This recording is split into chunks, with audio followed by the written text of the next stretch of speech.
माहेरी असतानाचा हा ब्लॉग माझा लास्ट डेचा माझ्याकडून अपलोड करायचा तसाच राहून गेला। गॅलरीमध्ये ह्या सगळ्या क्लिप दिसल्या मला, म्हणून म्हटलं की शूट केलेला आहे तर आज अपलोड करून टाकते।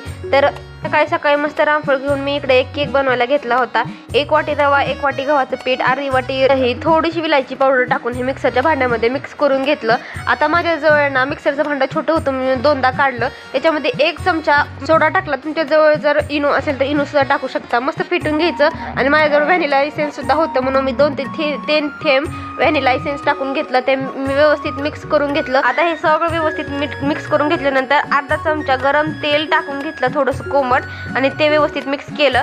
नंतर सगळं सेट झालं तर मी थोडेसे ड्रायफ्रुट्स घेतलेले आहेत, काजू, बदाम, पिस्ता, हे सगळे ड्रायफ्रुट्स ना आपल्याला त्यावरती टाकून घ्यायचे आहेत। तोपर्यंत एक कढई मी गॅसवर ठेवली होती गरम व्हायला, त्याच्यामध्ये ना गॅसच्या शेगडीचा ते मधलं टाकून त्याच्यामध्ये केक बेक व्हायला ठेवून दिला। अर्धा तास स्लो फ्लेमवरती ठेवून दिला आणि केक छान असा बेक झाला होता। तुमच्या घरी लहान मुलं असतील ना तर त्यांच्यासाठी हा हेल्दी केक बनवू शकता घरच्या घरी, आणि मला तर हा खूप जास्त आवडला। मी आता माझ्या देवांशूसाठी असा केक घरीच बनवणार आहे। नंतर थोड्या वेळाने थोडा घरामध्ये झाडू वगैरे मारून घेतला। मला थोडंसं बाहेर जायचं होतं, म्हणून मी तयार वगैरे झाले आणि मस्त बाहेर जाऊन कुरकुरे घेऊन आले होते येताना। मग ते मी खाऊन पण घेतले मी आणि देवांशूची। संध्याकाळी जेवण वगैरे झाल्यानंतर म्हटलं बाहेर फिरायला जायचं होतं, म्हटलं चल दूधच घेऊन येऊया, म्हणून आईसोबत दूध आणायला गेलो। तर असा होता माझा आजचा दिवस। भेटू नेक्स्ट ब्लॉग मध्ये।